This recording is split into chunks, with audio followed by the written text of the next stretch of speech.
Hi, everybody. Thanks for being here today. I'm Kurt. This is the 5 Secrets to Financial Clarity in 2021 virtual workshop. This is what's going to happen today. We're going to talk about 5 strategies for your family. We're going to get into best practices around surviving, thriving, and protecting your family. We'll have some Q&A, a little bit about my firm and about me. Here's a shot of the team. Turning Point Financial, we're a fully registered investment advisory firm. We're supervised by the SEC. Our home office is in Frederick, Maryland, and we work with federal employees and clients from most agencies across the entire country. We're fiduciaries. That means we put your best interest first.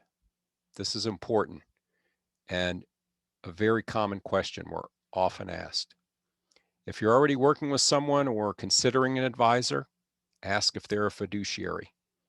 Not every advisor out there is a fiduciary and held to that standard. I'm buried in the back of this picture. So here's a better shot of me and a little bit about me. I'm Kurt LaLomia. I represent the federal benefits program at our firm. My certifications and designations, they allow me to truly help you understand how the various federal benefits affect you financially. You're probably now getting a little bit of a feel for my voice and style. I oftentimes come across as serious, and I am, but that's only because I'm passionate about this stuff. As a former compliance officer, I saw a lot of things go wrong for people. This stuff, it's so important to get right because you only get one shot at it. If you've attended one of my workshops before, you know I like to be up front, tell everyone exactly what's going to happen here today so there's no surprises. There's 3 basic parts to the presentation. First is the 5 secrets. Second, we'll show you how these affect you personally, and that's because there's many factors that must be considered. Third's Q&A. Feel free to use the chat box at any time with your questions, and I'll answer those at the end. 2 things you're not getting today. 1 is sold. I'm not here to sell you anything. 2 is personal financial advice. That's not something I can do in a group setting like this. We're going to start with the heavy stuff, taxes. Some of these I personally recommend and use for my clients. I'm fortunate to have a CPA at my firm, and we're always learning about new ideas to share. Donations, that's a good and easy place to start for almost anyone, and especially important if you itemize. Personally, I take the opportunity to purge a couple of times a year. My basement, my attic, my garage, my kids and their old clothes, their bulging closets. I have 2 girls. This is the best way to clean out. Get rid of stuff you haven't used or worn in years. Help out someone less fortunate. And capture a valuable tax receipt in the process. Medical receipts for deductions. That's also a possibility. If you have high medical expenses and those exceed 10% of your adjusted gross income, those would be deductible. Keep your medical receipts. If you have an HSA, a health savings account, use that in retirement to pay for Medicare premiums, prescriptions, and other medical expenses. Think of it as a Roth IRA for medical expenses, only it's triple tax-free. It's an absolute no-brainer. Money goes in pre-tax, grows tax-free, comes out tax-free, as long as it's used for medical. It gets even better. The money can be invested. Contributing to and maxing out an HSA is probably the absolute best thing you can do to prepare for retirement. This also addresses the rising cost of healthcare, which we're all well aware of. Make sure you're getting professional advice in each of these areas, and always ask your CPA for suggestions. Getting advice on taxes well ahead of retirement can make or break fulfilling your vision. It'll save you a lot more money over the long term than whatever the CPA charges to do your return. Tax laws change at warp speed, and you don't want to miss out on all the deductions or credits that you may have coming to you. Moving along, Roth conversions. That's something I do every year as part of my long-term tax strategy. If you or your significant other have old 401ks, 403bs, or IRAs, you can use them to jumpstart a Roth. That involves paying taxes now in exchange for not having to pay taxes later, like during retirement. This is called a Roth conversion, and it works really well for some people. A rollover to your own IRA from the TSP, or if your significant other has a 403b, 401k, that rollover can be a really good idea. IRAs can be designed to fit your own needs versus the needs of the vast workforce. And they usually offer more options and flexibility than the workplace plan. There are differences in cost, which you want to know about for sure. By doing a rollover, you can get individual expert advice, more investment options, and perhaps most importantly, more flexible distribution options, which means more ways to get your money out. We're going to stick with the Roth. As I just mentioned, the Roth is taxed now, not in the future. Taxes are likely higher in the future, and you'll position your family really well if you have a source of income that's not taxed. That's the Roth. Everyone on the call today should have some of their TSP contributions invested in its Roth portion. The Roth not only comes out tax-free, it grows tax-free. When you need money in the future, you can use the Roth without having to pay extra taxes. Think about it. If the tax rate's higher in the future, you'll be in a great position if you have access to tax-free money. The Roth has income limits, and I often hear people say they don't qualify. My brother said that last week. While that may be true, if you're working with an advisor, you will learn there are ways for everyone, regardless of your income or net worth, to fund a Roth IRA. I want to cover some basic contribution information. For the new year, 2021, TSP contribution limits, including the Roth, that's $19,500, same as last year. That's if you're younger than age 50. If you're older than 50, you can make that $19,500 contribution and elect the catch-up or the spillover of $6,500 for a total contribution of $26,000. That's if you're greater than, older than age 50. IRA contribution limits, that's $6,000. It's $7,000 if you're 50 or older. You can contribute to both the Roth TSP and a Roth IRA each year. There's some rules which you need to pay attention to, and one of those is with an IRA, whether it's Roth or traditional, and as well as the Roth TSP, you have to reach age 59 and a half before you can withdraw the funds without penalty. Also, with the Roths, you need to have the account open for at least 5 years before you can get the money out. There's a little bit more to it, but I want to keep things simple. I know I'm putting a lot before you, and we just got started, but hang with me. It's not as confusing as it may seem. The TSP Roth, that's not subject to income limits. You can contribute to it even if you are a high income earner. The Roth IRA, that is subject to income limits, and those are an adjusted gross income of $206,000 for a couple, married filing jointly, or $139,000 for individuals. If you make more than those, you cannot contribute directly to the Roth IRA. But there's a little used workaround. The strategy is known as a Roth through the back door. Getting sound advice on a strategy like this that may make you money, save you money in taxes over the long term, make sure you have someone help you with this.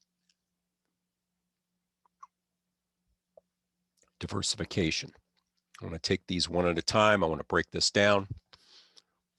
Over diversification, that's buying things without selling other things, which leads to a condition in which we're buying everything.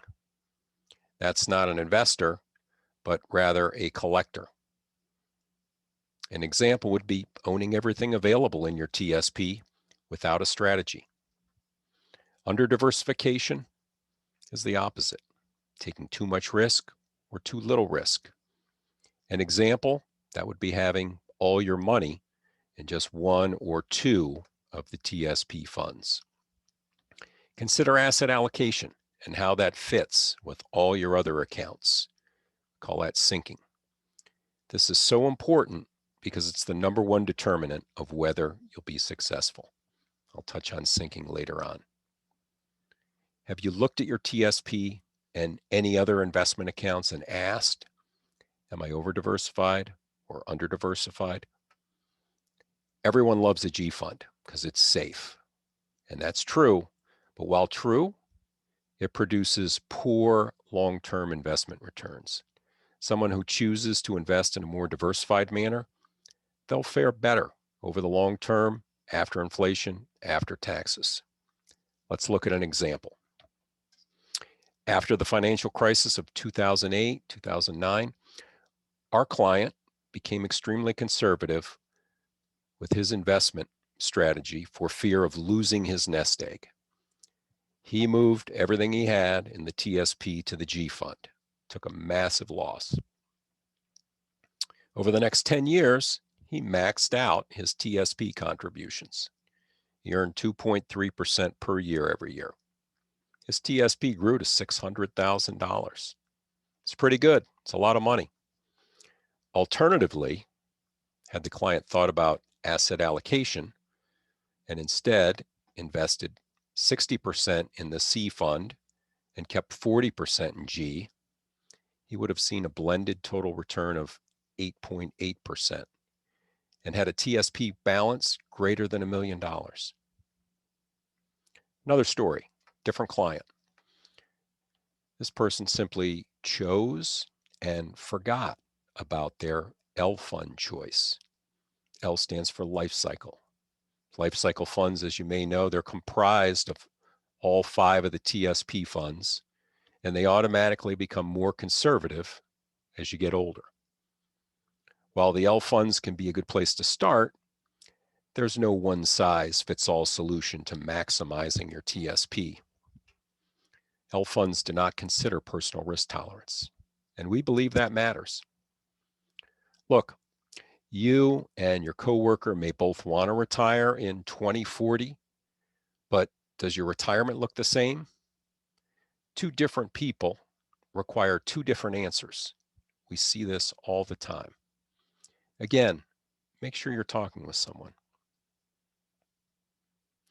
Let's discuss whether or not you're following the 3 fundamental portfolio practices. Here I'm referring to asset allocation, diversification, and rebalancing. This is very important. Asset allocation, that's how you're invested from a broad perspective. Thinking about your TSP, how much do you have invested in the stock market, the bond market, cash? That's your asset allocation. Here people talk about a balanced or a 60-40 portfolio. All that is or means is 60% in stocks or the stock market, 40% is in fixed income or the bond market. Diversification is another level down. Again, using the TSP, the C, S, and I funds, those are your stock market funds. If you own all 3, and you probably should, you're diversified within the stock market. You want to be exposed to what each of those offers. Rebalancing, that's done with a discipline and a strategy. There's 3 things to pay attention to. 1, rebalance at least once a year with a focus on your risk tolerance. 2, what's your time horizon? 3, what are your goals? Let's get into these a little. First one, rebalance once a year, focusing on risk tolerance. That's how comfortable you are with wild stock market gyrations or volatility. Does that bother you? Second was time horizon. How long until you need this money? Are you retiring in the next 5 years, or is it much, much longer? And third, goals. What's the money for? Why are you saving? Are you saving enough to do whatever it is you want to do? 3 things to rebalancing. Again, this is where working with someone with experience that can make a difference. Liabilities. This is a sensitive issue, and most everyone I know and work with has debt. The average American debt is more than $90,000, so you're not alone, and it's not something to be embarrassed about. Our advice: know what you're paying. Set aside this month's statements. Look at the interest rates on your mortgage, your credit cards, your car, and anything else. We're suggesting this now because interest rates they're low. They're at historic lows. And you may have the opportunity to lower your rate, shorten the term, or lower monthly payments. It's best to start with your bank and ask if a lower rate's available. Any mortgage above 4%, that should be reviewed. It generally makes sense to refinance when you can lower your rate by just 1% and sometimes less. Also, ask about closing costs. Those are typically 3% of the selling price. There's different ways to pay for it. A strategy within this strategy, that would be keeping your same payment, but having a shorter term. This creates massive savings. And if properly planned, that savings could be used to help pay for some future major expense, like college, a wedding, car, major vacation, whatever. Now, if you're not a homeowner, think about refinancing your car or your credit card. Last year, I refinanced my car, dropping the payment by over $50 a month. My rate went from 4.75% down to 3%, and that was simply responding to a Capital One email offer. It took less than 10 minutes to complete the process online. Everyone's certainly aware that credit card rates are typically high, and it may make sense to transfer your balance to a different card with a lower rate. Just be mindful of the standard 3 to 5% transfer fee. There are some credit cards with 0 transfer fees. They're rare, but they're out there. Thepointsguy.com, that's a great place to look at various types of credit card offers. This is refinancing your credit card. Most people don't consider it. Consolidating loans, that may make sense to achieve a lower rate overall and have just one payment. That's usually done as part of a mortgage refinancing. Bankrate.com, that's a resource I like for rate info, calculators, and more. Lastly, the debt snowball. That's a popular strategy we have our clients use to get out from under several payments. Nerdwallet.com, that's another good resource for all this stuff. So I gave you 3 good resources. Let me quickly cover those again. Thepointsguy.com, Bankrate.com, Nerdwallet.com. Please reach out if you want to explore any of these more fully. Everyone needs a strategy that offers balance and avoids overlapping investments. Your money needs a purpose, and so does each account. This ties in with our earlier topic on diversification. Your TSP is valuable, but it should not be your only investment account. To effectively plan your retirement, you should coordinate your TSP with your IRA as well as non-retirement accounts to make sure they're all working in harmony to help achieve your goals. You do this by getting good advice and working with someone who's done it many times.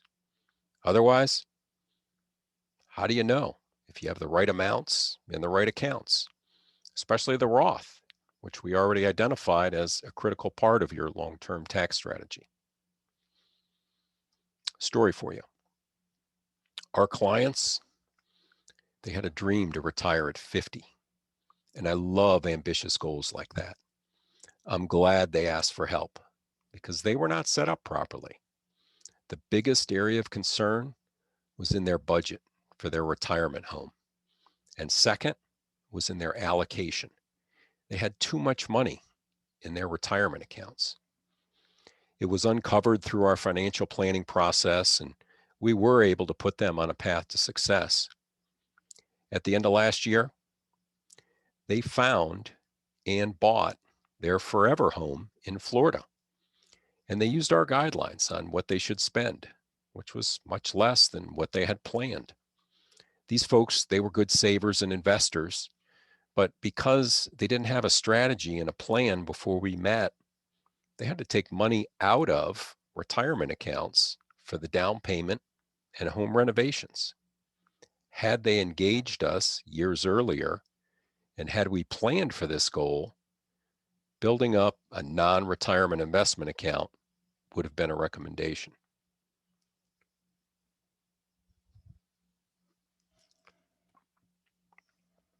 What exactly is financial planning? Financial planning typically looks at every area of your financial life, and I'll refer to those as spokes on a wheel. Spokes are things like retirement savings, insurance, that's life insurance, auto insurance, homeowners insurance, taxes, college planning is another spoke, Social Security, your longevity, your budget, and so on. Most people wait until they're on the cusp of retirement before doing a financial plan. Control over your financial life, that's one of the few things we can control these days and put in order.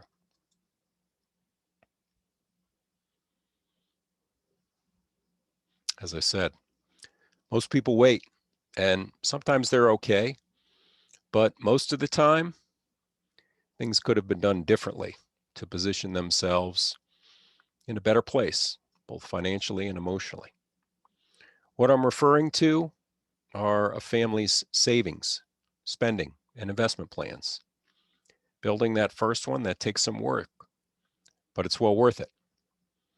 Without doing this exercise, you don't have a financial plan. You have a financial wish.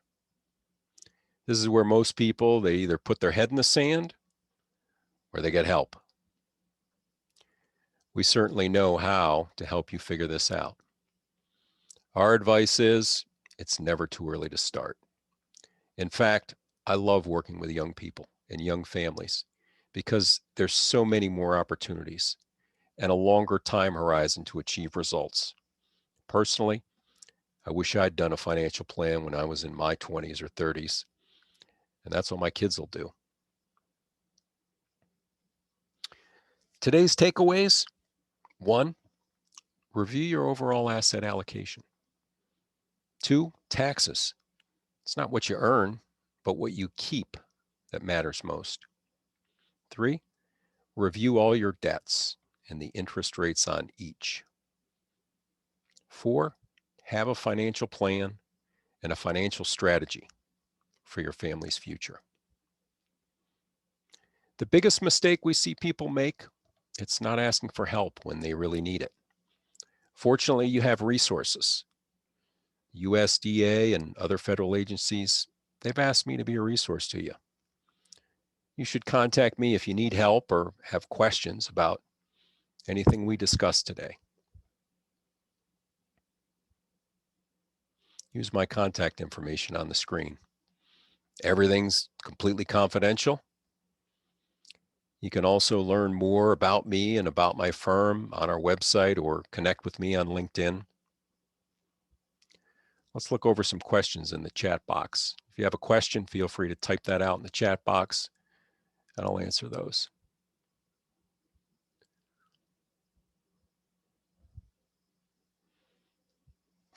Next week, we have another one of these. It's called the 5 Financial Pitfalls to Avoid. I know some of you are already signed up for it. If you have any colleagues, friends, or family members who might like to attend, just have them send me an email.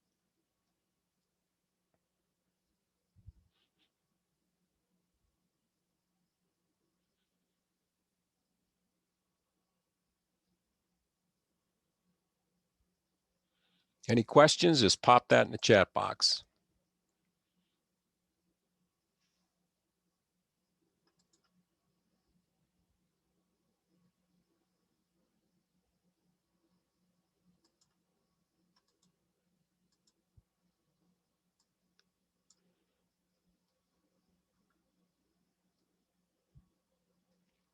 First question, how can you transfer funds from G to other funds like C or L? Well, you do that through the TSP website.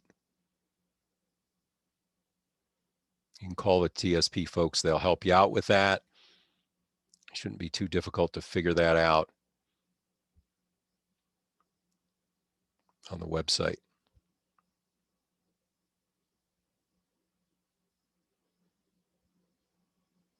But before you transfer, why are you transferring? What are you transferring to? What's your overall asset allocation look like? What other accounts do you have? Those are questions you got to ask. How much time do you have? What are your goals? But easily done on the TSP website.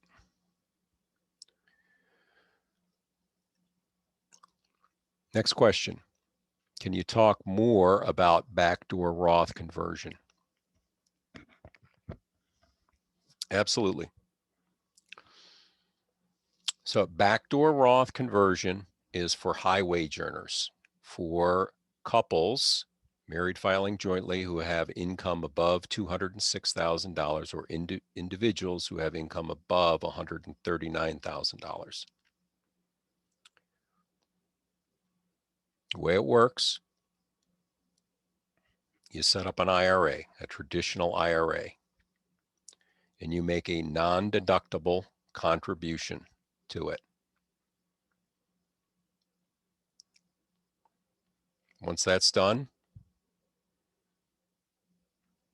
you immediately convert it to a Roth IRA, which is simply moving the money from the traditional to the Roth. It's perfectly legal. We do it all the time.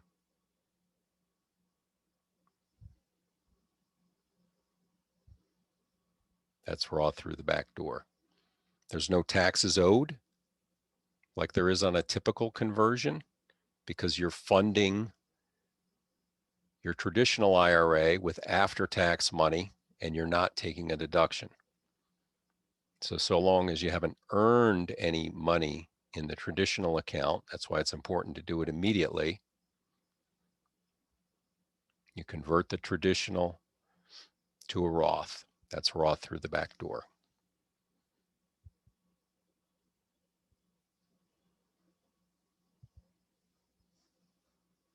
Next question. I assume this refers to our first question about moving funds within the TSP.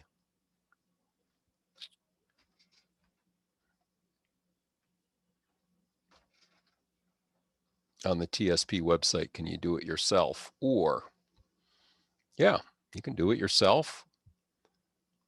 Or you can call the TSP folks. They'll walk you through it and help you do that. Or you can make the allocation change yourself, whether you're changing what's currently in there or you're changing how your money is, how your current contributions are being invested. You selecting different options on the TSP website. Yes, you do it yourself.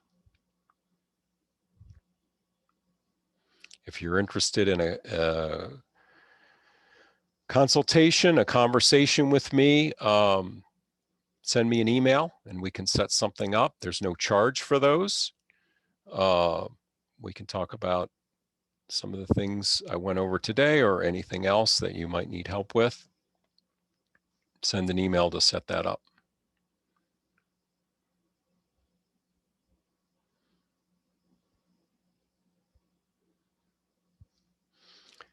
Another question. In your opinion, what is a decent income for retirement per person? That's a really difficult question to answer. And that's where your budget comes in. And this is something we do in our financial planning process. This is where a financial plan will help you out. It starts with your budget today. What's your budget today? What are your expenses today? And then you use that to think about and try to project what's your budget during retirement. What do you want to do with your life in retirement? What does a day in the life look like? Some people want to travel. Some people want a second home, kids, grandkids, family. Some folks have small businesses. They want to travel, all those sort of things. So it's really the income has to do with your expenses. You certainly want to cover your expenses in retirement. And you're going to have multiple sources of income in retirement. So you need to think about that. Federal government has very generous benefits. I'm talking about the TSP match of 5%. That's why it's important to contribute at least that level. So the TSP can provide a source of income. You're going to have a pension. That's determined by a number of factors. How much money you're making today and over the course of your career and how long you're there. And then Social Security eventually. And some folks want to work part-time in retirement, which is not a bad thing to do. Some folks have rental properties in retirement, so you need to think about your multiple sources of income. I can't give you a number. It's unique to each person, but it would center around what do you want to do in retirement?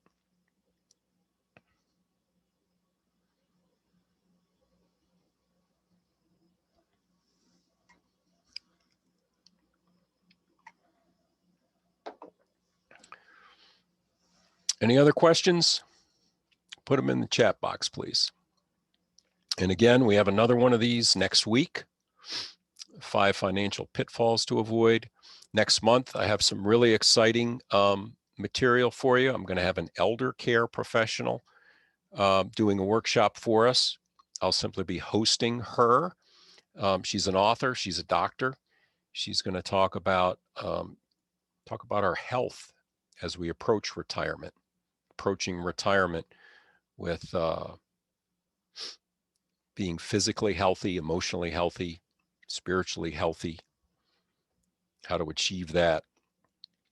Pretty cool stuff. Different. That's late February.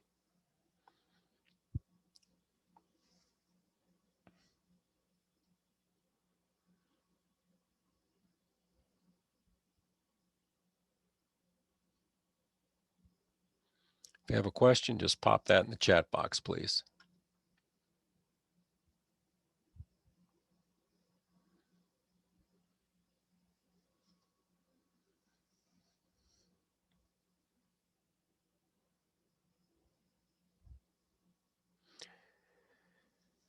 Well, I hope this was helpful. There don't seem to be any more questions. So I hope you'll join me next week. If you have a question or think of a question, feel free to email me. And I'll be happy to take that offline with you. If you want to set up a complimentary consultation, let's do that by email as well. If you have any friends, family members, coworkers, or colleagues who might benefit from this information, have them reach out to me. They can attend next week's session. Thank you all very much. Be safe, stay healthy. And again, I really appreciate you attending today.